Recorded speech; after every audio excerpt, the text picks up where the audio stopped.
Good morning, good morning, good morning. I pray that everyone has had an amazing week.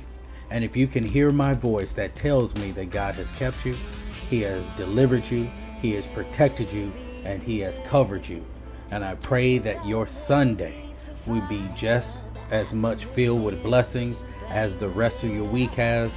And as we get ready for a new week, that He sends angels ahead to make sure that every path is clear. So, on today, I just want to spend a little bit of time kind of going over the subject of warfare. Kind of going over the subject of warfare. And today, we're going to talk just for a little bit about me and what army.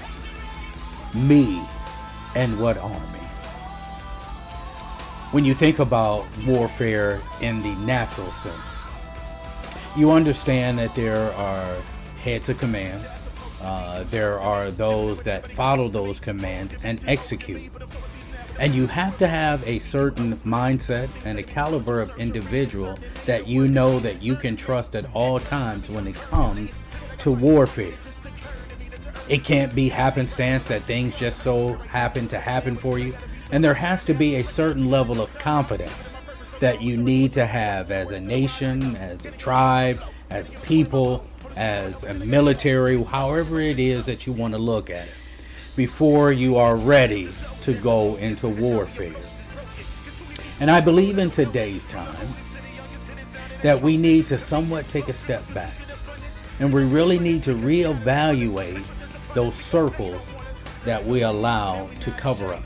Those people, those individuals, those loved ones, those connections that we have.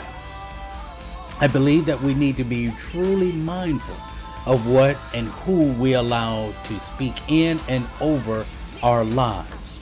Because as we understand, the Bible says the devil is like a roaring lion. He's walking around like a roaring lion, seeking whom he may devour. As I always say, I'm not saying that we are or are not in the end days, but I will say this.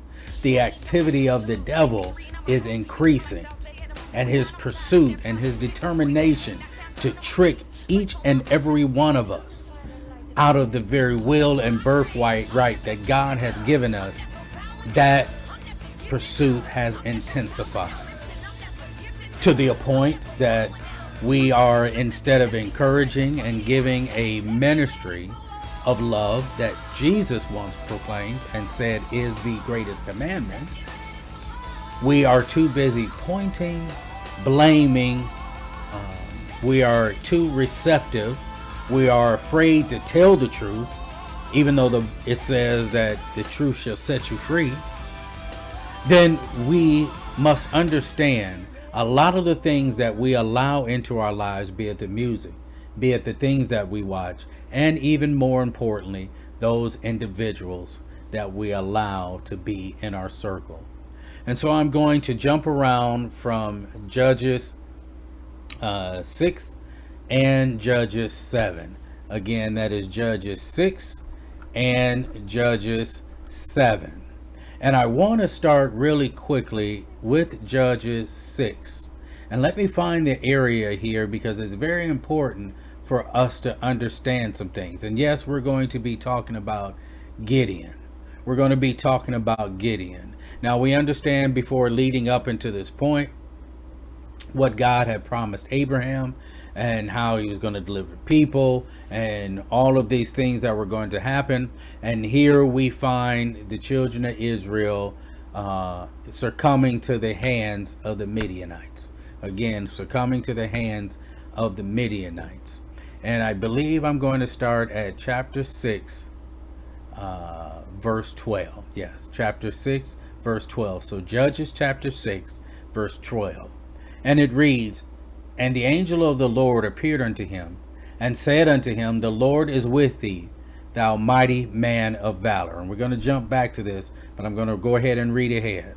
And Gideon said unto him, O my Lord, if the Lord be with us, why then is all this befallen us? And where be all his miracles which our fathers told us of, saying, Did not the Lord bring us up from Egypt? But now the Lord hath forsaken us and delivered us into the hands of the Midianites? And the Lord looked upon him and said, Go in this thy might, and thou shalt save Israel from the hand of the Midianites. Have not I sent thee? And he said unto him, O my Lord, wherewith shall I save Israel? Behold, my family is poor in Manasseh, and I am the least in my father's house. And I want to stop right there for a moment, and I want to go back really quickly to verse 12. Verse 12. And it said that, and the angel of the Lord appeared unto him, and said unto him, The Lord is with thee, thou mighty man of valor. And I want to pause here and let you understand. A lot of times God will call you or proclaim something over you that even in your mind you are not. I'm going to say that again. A lot of times God is going to call you not based on what your appearance says, but based on what he knows that he's created you to be. Again, verse 12, and the angel of the Lord appeared unto him and said unto him, The Lord is with thee, thou mighty man of valor. Why does that make sense? Because again, we jump down to verse 15, and he said unto him, O my Lord, wherewith shall I save Israel? Behold, my family is poor in Manasseh, and I am the least in my father's house. So look at the contrasting difference here. The Lord is already calling him a mighty man of valor. Though in Gideon's heart, his family was poor, and he was the least in his father's house. Verse 16, and the Lord said unto him, Surely I will be with thee, and thou shalt smite the Midianites as one man. And he said unto him, If now I have found grace in thy sight, then show me a sign that thou talkest with me. Now here again, we're showing I don't want to say the wrong thing, but we're showing where Gideon is not confident in himself. And because he is not confident in himself, he is having a hard time to understand what the will of the Lord is saying to him. He believes that his family in Manasseh is poor, and that he is the least of his father. So in what person's right mind would they believe, based on what he sees and knows about himself, that the Lord himself would come down and tell him anything? Depart now hence, I pray thee, until I come unto thee and bring forth my present and set it before thee. And he said, I will tarry until come again. And Gideon went in and made ready a kid, an unleavened cake, a ephah of flour. The flesh he put in a basket, and he put the broth in a pot, and brought it out unto him under the oak, and presented it.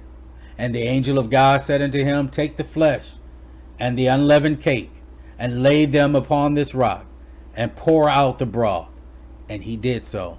And the angel of the Lord put forth the end of the staff that was in his hand, and torched the flesh and unleavened cakes. And there rose up fire out of the rock, and consumed the flesh and unleavened cakes. Then the angel of the Lord departed out of his sight. And when Gideon perceived that he was an angel of the Lord, Gideon said, Alas, O Lord God, for because I have seen an angel of the Lord face to face. And the Lord said unto him, Peace be unto thee, fear not, thou shalt not die. Then Gideon built an altar there unto the Lord, and called it Jehovah Shalom. Until this day it is yet in Ophrah of Abiez.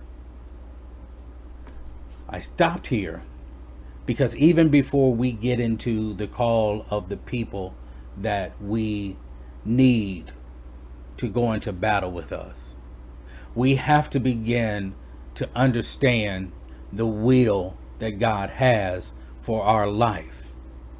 There's not an army that doesn't go in concerned. Everyone does. Might even be a tad bit scared. but knowing who it is that is backing you. There should not be any form of warfare that we should be afraid to wage. Now, as I pause for a moment, anytime you can avoid, yes, I don't believe that you just are looking to jump in the ring with the devil. I'm not saying that you're just walking around here as the devil slayer. But I am saying if you have confidence not in yourself, but in the God that you serve, warfare is nothing that is impossible. And this is one thing, as I was sharing with one of the gentlemen that I kind of mentor, I want you to understand this.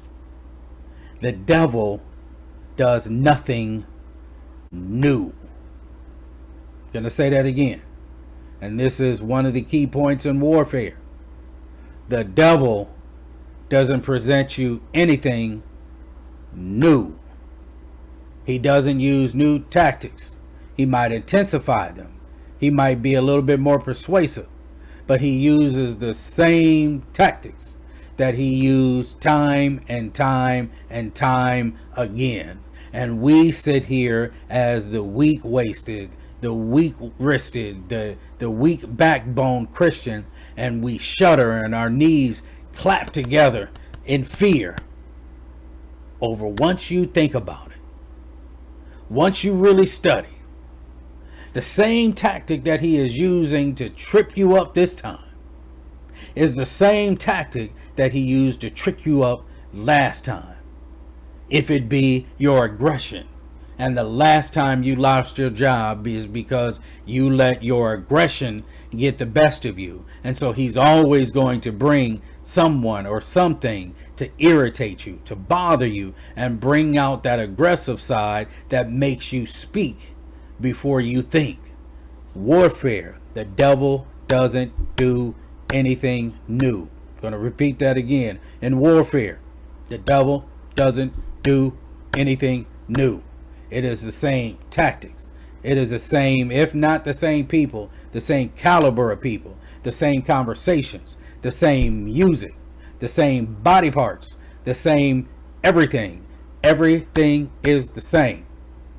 Because it is interesting, when most people talk about relationships or people that they date, they always say, I always seem to attract the same type of person.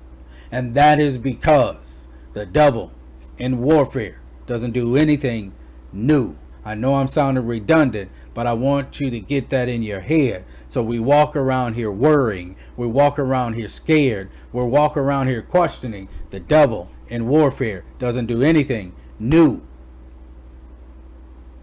It is the same tricks, same schemes, same tactics. The only thing different is that a lot of times he intensifies or he puts on more pressure. But he is the same devil with the same tactics. He can only go off of the last memory that you had. So you want to know, how do you defeat the devil? Change your thinking. You want to defeat the devil? Change your thinking. Change what you absorb. Change who you're around. Change what you accept. Change your thinking. Bible says, be ye transformed by the renewing of your mind. And so if it is the same type of things that always trip you up, then change your thinking. If it's the music, change your music. If it's the movies or the programs that you watch, change the program. If it's the fact that you don't get in your word but once a month, then try once a week, and then expand that to every day, and then multiple times per day. Because here it is, when you get into your word, we ask for God to send us confirmation, to speak to us, and sometimes it's not always audible. It is sometimes a simple scripture. Well, he'll give you this calm pushing to open up your word and go to a certain book and to a certain verse, and voila, the very answer that you were praying for, seeking him for, was actually comprised right in the very Bible that some of us refuse to read. Now, I'm going to jump over to Judges chapter 7. Again, I'm going to jump over to Judges chapter 7. And we're going to get now down into the assembly. And so again, the title today, okay, me and what army? And so as we go on and we think about Gideon, Gideon was tasked to build an army. He was tasked to build an army. And it says, and the Lord, this is verse 2, and the Lord said unto Gideon, the people that are with thee are too many for me to give the Midianites into their hands, lest Israel vaunt themselves against me, saying, mine own hand hath saved me. I'm going to read that again. And the Lord said unto Gideon, the people that are with thee are too many for me to give the Midianites into their hands, lest Israel vaunt themselves against me, saying, my own hand hath saved me. What does that mean? That means what God is saying is that you've comprised this army, you've gotten them together, and I know I skipped some around, but Gideon has built this army. And the Lord is saying the people that you have, it's too many. Because here's the reality. With the amount of people, the number that you have been able, as impressive as it is, the number that you have been able to pull together is too many. Because here's the deal. Because the numbers that you have, it could be that once you have the victory, you're going to not say that I did it, but you're going to say you did it on your own. Isn't that how God does things sometimes? He'll put us into positions that seem downright impossible. But it is simply so that we cannot take the credit for it. We cannot say it is anything that we did. You know, we spoke about Lazarus back in the day. And we understand that Jesus was informed that Lazarus was sick. And he purposely waited. He purposely waited. He could have hurried and got to Lazarus, healed him before he died. But there was a method to his madness. He wanted God and himself to be glorified, not for anyone else to take any credit. And how better for him to get that glory as for Lazarus to die. And then, you know, they roll back the rock. Lazarus come forth. And we're going to keep reading verse 3. And now therefore go to, proclaim in the ears of the people, saying, whosoever is fearful and afraid, let him return and depart early from Mount Gilead. And there returned the people of 20 and 2,000, and there remained 10,000. So we're getting it down. And the Lord said unto Gideon, the people are yet too many. Bring them down unto the water, and I will try them for thee fear. And it came to pass that of whom I say unto thee, this shall go with thee, the same shall go with thee, and of whomsoever I say unto thee, this shall not go with thee, the same shall not go. So he brought down the people into the water, and the Lord said unto Gideon, every one that lappeth of the water with his tongue, as a dog lappeth, him shalt thou set by himself. Likewise, every one that bowed down upon his knees to drink, and the number of them that lapped, putting their hand to their mouth, were 300 men. But all the rest of the people bowed down upon their knees to drink water. And the Lord said unto Gideon, by the 300 men that lapped, I will save you, and deliver the Midianites into thy hand, and let all the other people go, every man unto his place. Isn't that interesting? So he went from thousands of people, simply down to the people that would drink the water out of their hand. And as you do a study on drinking and on warfare and on lapping water like dogs, if you ever really look at a dog when he laps or eats water, especially when he sees someone coming in his environment, he is able to lap the water and still keep his eye and focus on what's in front of him, his surroundings. So they wanted to get it, or God wanted to get it down to a people that were able to drink and yet still be attentive. So it wasn't just to get it down to 300, but there was a specific 300 that was needed for the task. So the people took victuals in their hands and their trumpets, and sent all the rest of Israel, every man into his tent, and retained those 300 men. And the host of Midian was beneath him in the valley. And it came to pass the same night that the Lord said unto him, Arise, get thee down into the host, for I have delivered it into thy hand. But if thou fear to go down, go thou with Phurah thy servant down to the host. And thou shalt hear what they say, and afterward shall thy hands be strengthened to go down unto the host. Then went he down with Phurah his servant unto the outside of the armed men that were in the host. And the Midianites and the Achemalites and all the children of the east lay along in the valleys like grasshoppers for multitude. And their camels were without number, as the sand by the sea side for multitude. So it's saying that there was a lot of them. And when Gideon was come, behold, there was a man that told a dream unto his fellow, and said, Behold, I've dreamed a dream, and lo, a cake of barley bread tumbled into the host of Midian, and came unto a tent, and smote it, that it fell, and overturned it, that the tent lay along. And his fellow answered and said, This is nothing else save the sword of Gideon, the son of Joshua, the man of Israel. For into his hands hath God delivered Midian and all the host. And it was so. When Gideon heard the telling of the dream and the interpretation thereof, that he worshipped, and returned into his host of Israel, and said, Arise, for the Lord hath delivered unto your hand the host of Midian. And he divided 300 men into 3 companies, and he put a trumpet in every man's hand, with empty pitchers and lamps within the pitchers, and said unto them, Look on me, and do likewise, and behold, when I come to the outside of the camp, it shall be that, as I do, shall you do. Now look at this.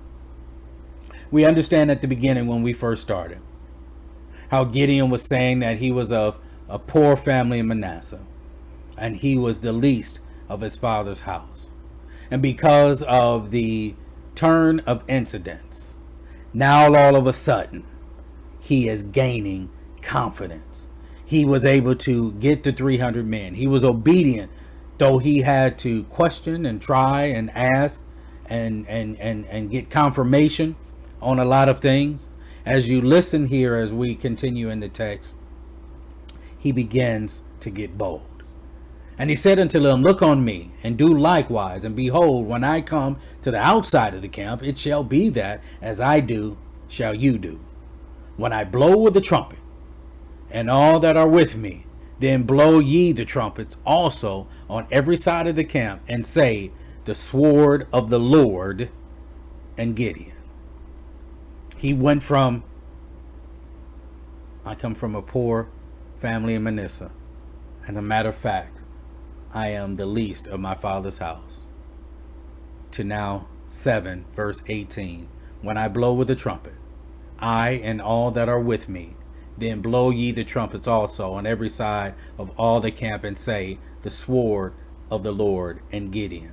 And here's the other part that's very important, as we say, me and what army.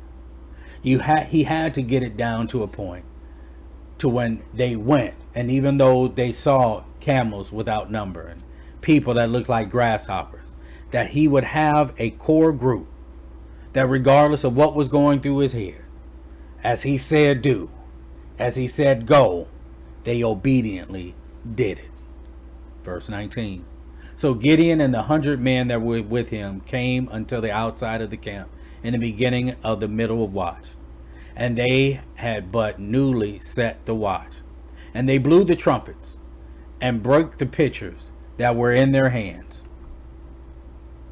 And the three companies blew the trumpets and brake the pitchers, and held the lamps in their left hand, and the trumpets in their right hands, to blow withal. And they cried, The sword of the Lord and of Gideon. And they stood every man in his place round about the camp, and all the host ran and cried and fled. And the 300 blew the trumpets, and the Lord set every man sword against his fellow, even throughout all the host. And the host fled to Beersheba in Zerath, and to the border of Ambeloah unto Tabbath. And the men of Israel gathered themselves together out of Naphtali, and out of Asher, and out of all Manasseh, and pursued after the Midianites. And Gideon sent messengers throughout all Mount Ephraim, saying, Come down against the Midianites, and take before them the waters unto Bethram and Jordan. Then all the men of Ephraim gathered themselves together, and took the waters unto Bethra and Jordan. And they took 2 princes of the Midianites, Oreb and Zeeb, and they slew Oreb upon the rock of Oreb, and Zeeb they slew at the winepress of Zeeb, and pursued Midian, and brought the heads of Oreb and Zeeb to Gideon on the other side of Jordan. Me and what army? As I begin to close, it's very important that you begin to determine. Sometimes it's ironic, it is spring, and it's time for some spring cleaning. And I believe in this particular season, it is very important who you align yourself and the associations that you have, because there are going to be some tasks that God needs you to do, and you need a core group that is not going to waver, that is not going to bend, and more importantly, they're not going to tell you what you want to hear, but they're going to tell you what you need to hear. So in this time, remember, the devil is walking around like a roaring lion, seeking whom he may devour. And as the first statement I said as I began, in warfare, the devil we know doesn't do anything new. All the tricks and the snares and the traps that he has is all based on previous experiences. And so when you find yourself in this revolving door, repeating the same circle of going round about, dealing with the same type of individuals, dealing with the same type of circumstances, saying that you're happy being in what was in your past, that is not the way of the Lord. The children of Israel went around a mountain, a 2-week journey, 40 years, because they did not want to let go of the ghost of Egypt. They wanted to continue because of either fear, being comfortable, and ultimately just being disobedient and not knowing and submitting to the will that God has for our lives. Is it popular? No. Is it lonely? Sometimes. But is it rewarding? Yes, it is. There's nothing like having a relationship with the Heavenly Father. And we talk about giving the desires of our heart. Understand this. When your heart and your relationship with God align with one another, He has no worries, concerns, or fears of giving you the desires of your heart, because He understands once your heart aligns with His will, then He knows the desires that are coming from it align with His perfect will. Be mindful of who you prepare to go on warfare, who you confide in, who speaks into your life. Because if you find yourself doing the same thing that you were doing in 2020, 2019, 2018, 2017, etc., we can go on and on and on, and there is nothing new, and you know in your heart that God is trying to give you something new, don't push it away. Pray, seek Him, and ask Him for the strength to persevere. But know, when you ask that question, me and what army, make sure it is comprised of the same caliber that were in the 300, that were able to lap water but not take sight off the task at hand. I pray that the Lord bless you and keep you. I pray that his light shines upon you, and I pray that he is with us as we're separated one from another. I hope that this touches. I hope that this encourages. I hope that this strengthens someone so that they can understand it may be about time to change your circle. Go with God. May he bless you and keep you. And you guys have a great week.